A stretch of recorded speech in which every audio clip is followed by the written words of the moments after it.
right, we are back live. This is Bolo Punch Boxing Hour, brought to you by George Rogie Insurance, www.bolopunchboxinghour.com, streaming to you live as always, Ustream.tv. I've got Bert Randolph Sugar on the phone right now. Bert, thanks for taking the time already. I've got to talk about the Bareknuckle Boxing Hall of Fame, which is going to be being erected in Belfast, New York. I know you've already been contacted by my good friend Scott Burt of the Bareknuckle Boxing Hall of Fame. There's going to be some exciting things going on. What are your thoughts on this? Well, you know, for those people who think it'll detract from the International Boxing Hall of Fame in Canastota, I think it can only help boxing to commemorate more of its great times, great history, and great moments.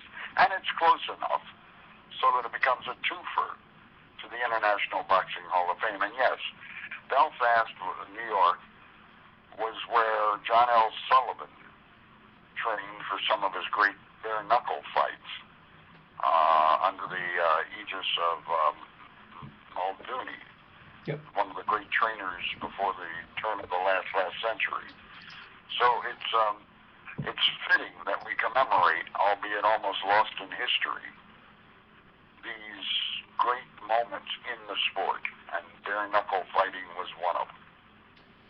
One of the cool things that I feel is one of the bullet points of this museum that's about to be built is that they have the actual barn that John L. Sullivan trained for his 75-round war with Jake Kilrain of 1889.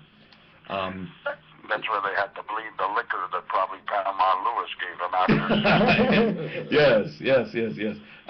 But a crazy story with that. The barn was actually on church soil for that 100-year gap there. That's the only reason that they're claiming that barn was never torn down in the first place. So we're going to get the chance to actually walk where John L. Sullivan walked, work where he worked, to train. Everywhere where he trained. I mean, they've got his heavy bag, his speed bags, his rings. This is going to be a real treat.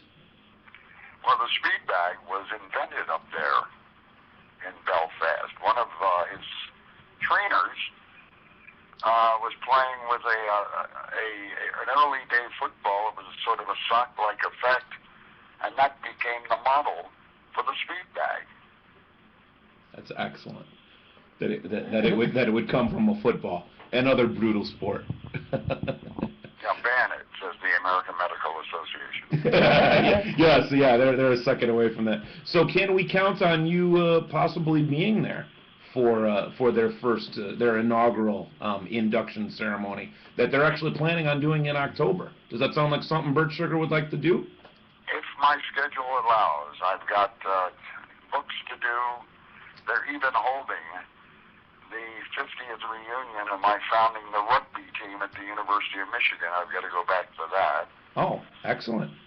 That was in the days when I played rugby. I finally had to quit because I found that they were using my face to clean their cleats.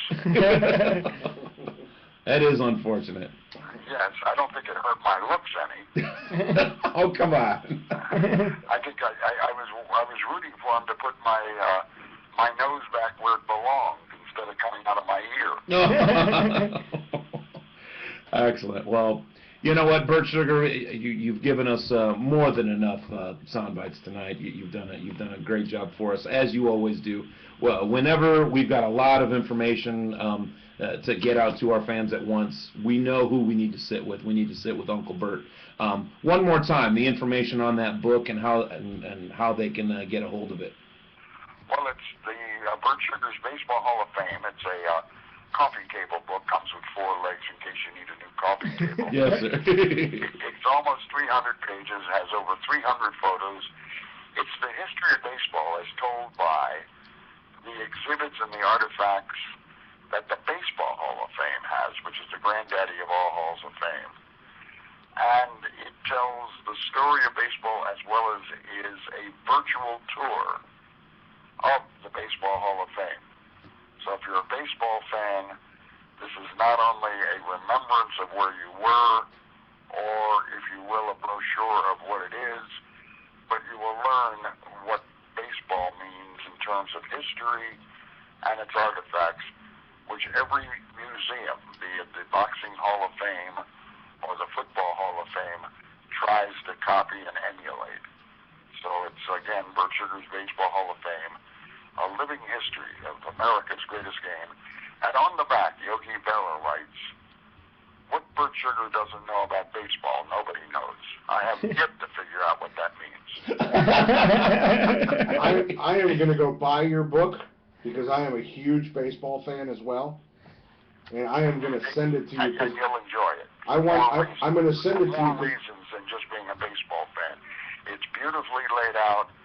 It deserves a place on your coffee table, and as one review said, it alone deserves a place in the Hall of Fame as well. I want you to sign it for me. I would love to. Thanks, Bert. Excellent. Bert Randolph Sugar, acclaimed writer, Boxing Hall of Famer, boxing historian extraordinaire. We thank you so very much from the bottom of our hearts. This is Bolo Punch. Thank you so much, Bert, for taking the time out of your busy evening. Chris, this has been fun. Let's do it again. We definitely will. If we don't see you before, we'll see you in Canastota. I look forward to it. All righty, bye-bye.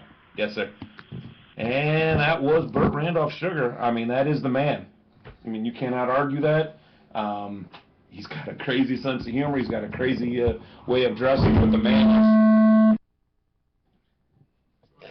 man has forgotten more about the sport than we will ever care to know. Yes. So let's go ahead and take our last break of the night. We'll be right back with our Golden Leaf fighter you should know. This is Bolo Punch. We'll talk to you in a minute. How come when I moved Generation Insurance Family, serving Indiana families for over 80 years, is a member of both Independent Insurance Agent and Trusted Choice.